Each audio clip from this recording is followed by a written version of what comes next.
నమస్తే స్నేహితులారా, నేను మీ మెప్మా డిజి మహిళ. మీరంతా ఎలా ఉన్నారు? ఈరోజు మనం మహిళల కోసం సైబర్ భద్రత ఎందుకు ముఖ్యమో తెలుసుకుందాం. మన ఫోటోలు, మెసేజెస్, ప్రైవసీ ఇవన్నీ ఎలా కాపాడుకోవాలో చర్చిద్దాం. ఇంకా ఎందుకు ఆలస్యం, మొదలు పెడదాం. హాయ్ అండి, అందరికీ నమస్కారం. నేను మీ అనుషాని, ప్రజ్ఞా వర్చువల్ ట్రైనింగ్ అకాడమీకి స్వాగతం. ఇప్పుడు మనం మహిళలు మరియు సైబర్ భద్రత గురించి తెలుసుకుందాం.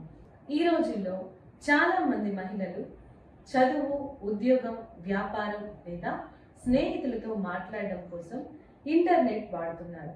ఇది చాలా మంచిది. అయినా కొన్నిసార్లు ఆన్లైన్లో కొన్ని ఇబ్బందులు ఎదురయ్యే అవకాశం ఉంది. కాబట్టి మహిళలు ఆన్లైన్లో ఎలా సురక్షితంగా ఉండాలో కొన్ని ముఖ్యమైన విషయాలను తెలుసుకుందాం. ముందుగా మీ వ్యక్తిగత సమాచారం పట్ల జాగ్రత్త వహించండి. మీ వ్యక్తిగత సమాచారం యొక్క జాగ్రత్తలు: మీ పూర్తి పేరు, చిరునామా, ఫోన్ నెంబర్, పుట్టిన తేదీ వంటి వ్యక్తిగత సమాచారాన్ని అందరికీ కనిపించేలా ఆన్లైన్లో అస్సలు పెట్టవద్దు. కేవలం అవసరమైన వారికి మాత్రమే షేర్ చేయండి. మీ ఇంటికి సంబంధించిన ఫోటోలు లేదా మీరు ఎక్కడికి వెళ్తున్నారో వెంటనే సోషల్ మీడియాలో పెట్టకండి. దీనివల్ల ఇతరులు మీ గురించి తెలుసుకునే అవకాశం ఉంటుంది. దీనివల్ల మీకు చాలా అపాయం కలిగే అవకాశం కూడా ఉంటుంది. రెండవదిగా, బలమైన రహస్య పదం, స్ట్రాంగ్ పాస్వర్డ్ వాడడం. మీ ఈమెయిల్, సోషల్ మీడియా మరియు ఇతర ఆన్లైన్ ఖాతాల కోసం బలమైన పాస్వర్డ్లను ఉపయోగించండి. పాస్వర్డ్లో అక్షరాలు, పెద్దవి, చిన్నవి, సంఖ్యలు మరియు ప్రత్యేక గుర్తులు ఉండేలా చూసుకోండి. మీ పేరు, పుట్టినరోజు లేదా ఊహించడానికి సులభమైన పదాలను పాస్వర్డ్గా అస్సలు పెట్టవద్దు. వేర్వేరు ఖాతాలకు వేర్వేరు పాస్వర్డ్లను వాడండి. మీ పాస్వర్డ్ను ఎవరికి కూడా చెప్పవద్దు. మూడవది, social media privacy settings. Facebook, Instagram వంటి సోషల్ మీడియాలో మీ పోస్టులు, ఫోటోలు ఎవరు చూడగలగాలి అనే సెట్టింగ్లను మార్చుకోండి. స్నేహితులు మాత్రమే అనే ఆప్షన్ లేదా మీకు నమ్మకమైన వ్యక్తులను మాత్రమే చూసేలా పెట్టుకోండి. మీ ప్రొఫైల్ సమాచారం అందరికీ కనిపించకుండా ప్రైవేట్గా ఉంచండి. నాలుగవదిగా, అనుమానాస్పదమైన వ్యక్తులు మరియు మెసేజ్ల పట్ల జాగ్రత్త. మీకు తెలియని వ్యక్తులు స్నేహం కోసం రిక్వెస్ట్ పంపితే అంగీకరించే ముందు ఒకసారి ఆలోచించండి. వారి ప్రొఫైల్ను చూడండి. అది నిజమైన ప్రొఫైలా కాదా అనేది పరీక్షించుకోండి. ఎవరైనా మిమ్మల్ని అసభ్యంగా మాట్లాడితే లేదా ఇబ్బంది పెడితే వారిని బ్లాక్ చేయండి మరియు అవసరమైతే రిపోర్ట్ చేయండి. డబ్బు అడుగుతూ లేదా మీ వ్యక్తిగత సమాచారం కోసం అడుగుతూ వచ్చే మెసేజ్లను నమ్మకండి. వెంటనే బ్లాక్ చేయండి. 5. ఫిషింగ్ ఈమెయిల్లను గుర్తించండి. నకిలీ ఈమెయిల్ల పట్ల జాగ్రత్తగా ఉండండి. ఇవి నిజమైన కంపెనీల నుండి వచ్చినట్లుగా ఉంటాయి, కానీ మీ వ్యక్తిగత సమాచారం దొంగిలించడానికి ప్రయత్నిస్తుంటారు. తెలియని వారి నుండి వచ్చే ఈమెయిల్లలోని లింక్లపై క్లిక్ చేయకండి లేదా అటాచ్మెంట్లను డౌన్లోడ్ చేయకండి. మీ బ్యాంక్ లేదా ఇతర ముఖ్యమైన సంస్థలు ఈమెయిల్ ద్వారా మీ పాస్వర్డ్ లేదా ఇతర రహస్య సమాచారం అడగవు అని గుర్తుంచుకోండి. 6వది, ఆన్లైన్ వేధింపులు, సైబర్ బులింగ్. ఎవరైనా మిమ్మల్ని ఆన్లైన్లో వేధిస్తే భయపడకండి. దాని గురించి మీ కుటుంబ సభ్యులకు లేదా నమ్మకమైన స్నేహితులకు చెప్పండి. ఆ వేధింపులకు సంబంధించిన స్క్రీన్ షాట్లను లేదా ఇతర ఆధారాలను సేకరించుకోండి. అది మీ దగ్గర భద్రంగా ఉంచుకోండి. అవసరమైతే పోలీసులకు లేదా సైబర్ క్రైమ్ హెల్ప్ లైన్లకు ఫిర్యాదు చేయవచ్చు. మీ ఫోన్ మరియు కంప్యూటర్ను సురక్షితంగా ఉంచండి. మీ ఫోన్ మరియు కంప్యూటర్లో యాంటీవైరస్ సాఫ్ట్వేర్ను ఇన్స్టాల్ చేయండి మరియు దాన్ని ఎప్పటికప్పుడు అప్డేట్ చేస్తూ ఉండండి. మీరు ఉపయోగించని యాప్లకు మీ వ్యక్తిగత సమాచారాన్ని యాక్సెస్ చేసే అనుమతిని ఇవ్వకండి. గుర్తుంచుకోండి, ఆన్లైన్ ప్రపంచం చాలా ఉపయోగకరంగా ఉంటుంది, కానీ మనం కొన్ని జాగ్రత్తలు తీసుకుంటే మరింత సురక్షితంగా ఉండవచ్చు. మీకు ఏదైనా ఇబ్బంది కలిగితే దాని గురించి మాట్లాడడానికి వెనుకాడకండి. ఎందుకంటే సహాయం చేయడానికి చాలామంది ఉంటారు. మీరు ధైర్యంగా ఉండాలి మరియు మీ భద్రతకు ప్రాధాన్యత ఇవ్వాలి. పిల్లలు మరియు పెద్దల కోసం సైబర్ భద్రత. ఇంటర్నెట్ అనేది ఒక పెద్ద ప్రపంచం లాంటిది. ఇక్కడ చాలా మంచి విషయాలు తెలుసుకోవచ్చు, ఆడుకోవచ్చు మరియు నేర్చుకోవచ్చు కూడా. కానీ కొన్నిసార్లు కొంచెం ప్రమాదకరంగా కూడా ఉండవచ్చు. కాబట్టి పిల్లలు మరియు పెద్దలు ఆన్లైన్లో ఎలా సురక్షితంగా ఉండాలో కొన్ని ముఖ్యమైన విషయాలు తెలుసుకోబోతున్నాం. పిల్లల కోసం సైబర్ భద్రత.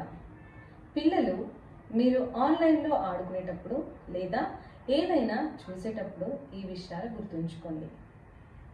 మీకు తెలియని వారితో మాట్లాడకండి. ఆన్లైన్లో మీకు ఎప్పుడు కలవని లేదా తెలియని వ్యక్తులు స్నేహం చేయాలని లేదా ఏదైనా అడిగితే మీ అమ్మా నాన్నలకు లేదా పెద్దలకు చెప్పండి. వాళ్ళతో మీ పేరు, ఫోటో లేదా ఎక్కడుంటారో చెప్పకండి. అనుమానాస్పదమైన లింక్లపై క్లిక్ చేయకండి. మీరు ఆడుకుంటున్నప్పుడు లేదా ఏదైనా చూస్తున్నప్పుడు కొన్నిసార్లు కొత్త లింకులు కనిపిస్తాయి. వాటిపై మీరు క్లిక్ చేస్తే వేరే వెబ్సైట్కు వెళ్ళవచ్చు. మీకు అది ఏమిటో తెలియకపోతే క్లిక్ చేయకండి. వాటిలో చెడ్డ విషయాలు ఉండొచ్చు. అదేవిధంగా మీ వ్యక్తిగత సమాచారం ఎవరికి ఇవ్వకండి.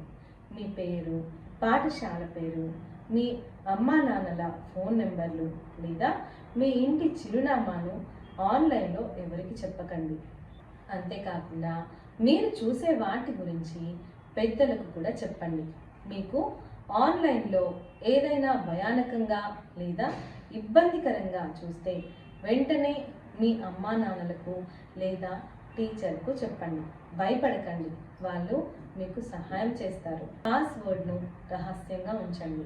మీ గేమ్ లేదా ఇతర ఆన్లైన్ ఖాతాల పాస్వర్డ్ను మీ అమ్మా నాన్నలకు తప్ప ఎవరికి చెప్పకండి. ఎక్కువసేపు ఆన్లైన్లో ఉండకండి.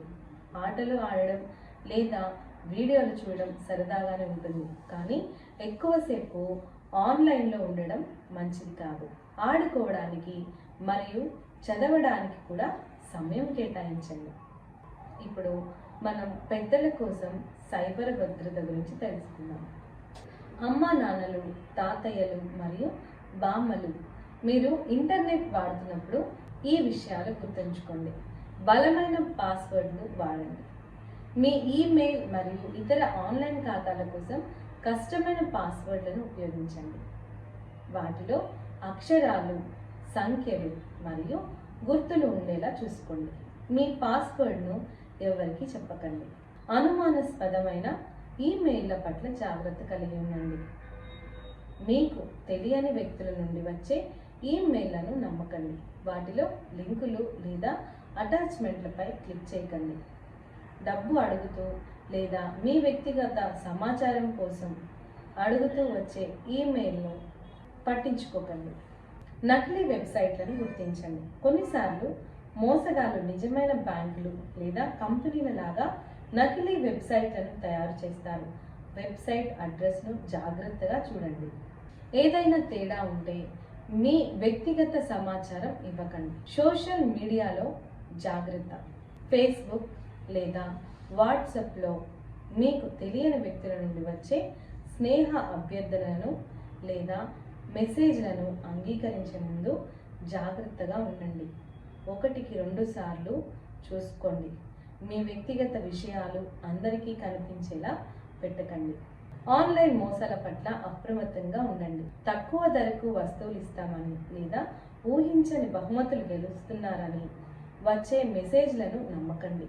ఎవరైనా డబ్బు అడిగితే వెంటనే ఇవ్వకండి. ఒకసారి నిజమైన వ్యక్తితో మాట్లాడి నిర్ధారించుకోండి.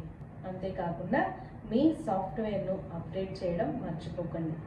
మీ కంప్యూటర్ మరియు ఫోన్లో ఉన్న ప్రోగ్రాంలను ఎప్పటికప్పుడు అప్డేట్ చేస్తూ ఉండండి. దీనివల్ల అవి వైరస్ల నుండి రక్షించబడతాయి. ఎవరికైనా అనుమానాస్పదంగా అనిపిస్తే సహాయం అడగండి. మీకు ఏదైనా అర్థం కాకపోయినా లేదా అనుమానంగా అనిపించినా మీ పిల్లలు లేదా తెలిసిన వారితో మాట్లాడి సహాయం తీసుకోండి. భయపడకండి. తెలుసుకోవడం తప్పు కాదు. ముఖ్యంగా గుర్తుంచుకోండి, ఆన్లైన్లో చాలా మంచి విషయాలు ఉన్నప్పటికీ కొంచెం జాగ్రత్తగా ఉండడం చాలా ముఖ్యం.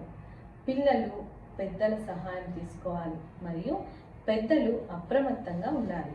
సైబర్ హరాస్మెంట్ జరిగితే చేయవలసినది: ముందుగా స్క్రీన్ షాట్స్ తీసుకోండి.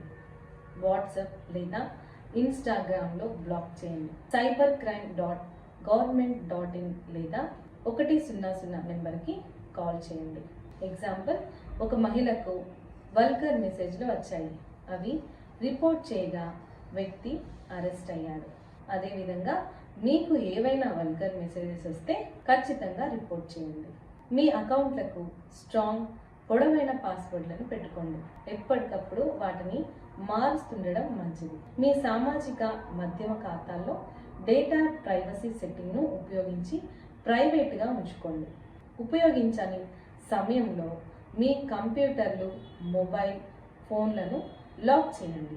మీ ఆన్లైన్ అకౌంట్లలో 2 ఫ్యాక్టర్ అథెంటికేషన్ 2FA ఆప్షన్ను ఎనేబుల్ చేసుకోండి.